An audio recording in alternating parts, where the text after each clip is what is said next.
Good morning, guys. Welcome to our vlog. So, today is Sunday, and I'm just doing some work, little work. Yan. Maaga pa naman, so maya-maya pa ako magpe-prepare ng lunch. And our lunch for today, this is actually first time na lulutuin ko siya. It's chicken guisantes. So, let's see kung masarap pang kalalabasan. Pero I'm hoping na masarap siya. And I will show you guys the ingredients and basically how it's cooked. So ayun lang, and I'll be back later. Okay? Bye for now. Okay guys, I'm back. So these are the ingredients that we have for chicken guisantes.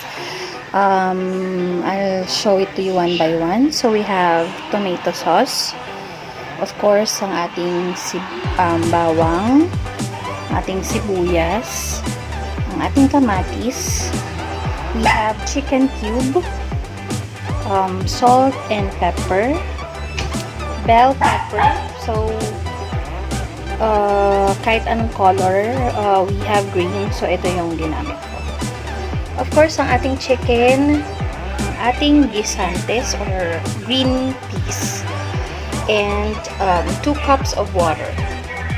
So, let's start na to cook. Nagpapainit na ako ng pan. Lagyan na natin siya ng cooking oil.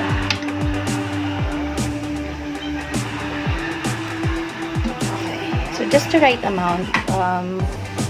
No need to put more oil kasi minsan yung chicken nagmamantika siya. So, just put the right amount of oil. Okay, so mag-start na tayo mag-gisa. Yes.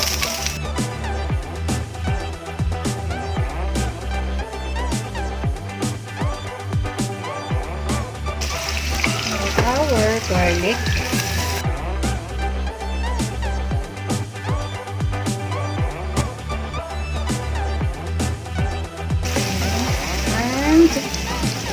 Our tomatoes.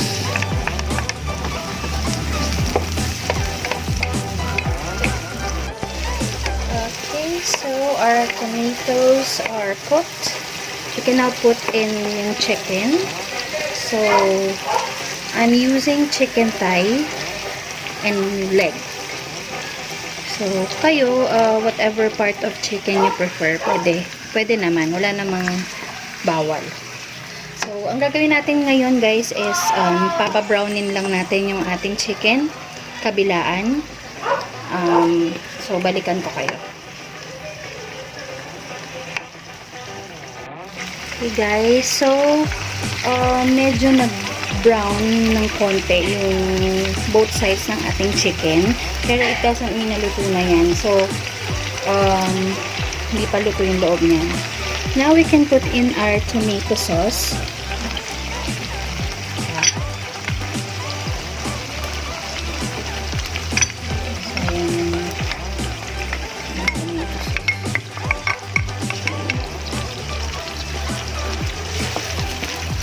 And we can put now also our water.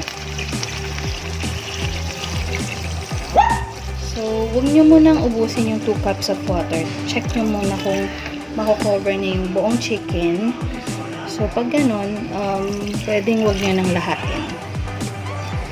And our chicken cubes. Shin-shin!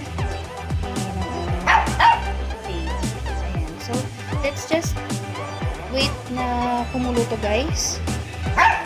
Balikan ko kayo.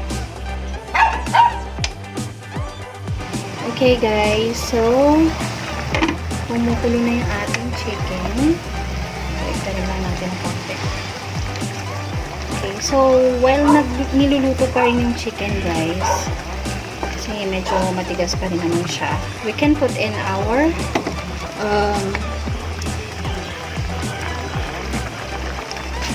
guisantes or yung ating green peas. So you can use frozen green peas.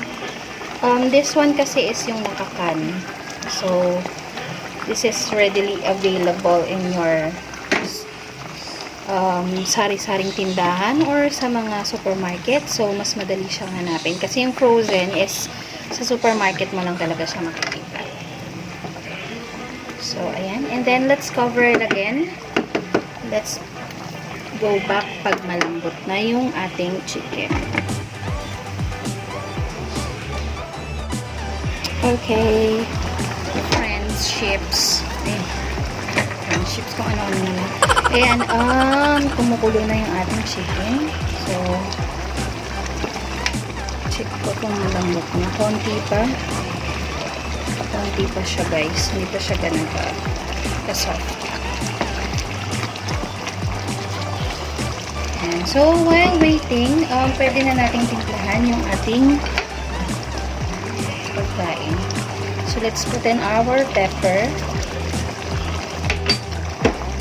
Ating salt. And also, since malapit naman na itong maluto, pwede na natin ilagay yung ating bell pepper. So, this adds sweetness kasi din sa ating dish. Ito ginamit ko. And ito rin natin. Luluin lang natin siya guys. And then let's wait for another probably 3 to 5 minutes. Tapos luto na. Okay? I'll be back. Okay guys, it's time to shine. It's time to check kung ano yung sakto na ba yung lasa nito. Hold on.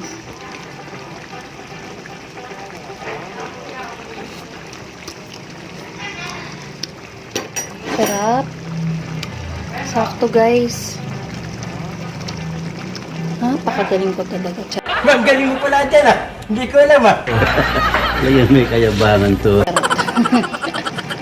Joke lang. I'm sure naman lahat ng mamis gagaling magluto. Hindi mo mabawi. Napipikon ako. So, luto na to. Guys. Pwede na nating plating. Okay. Okay guys. So, luto na ang ating chicken guisantes.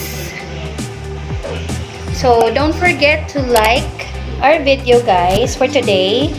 And subscribe na rin kayo if you haven't.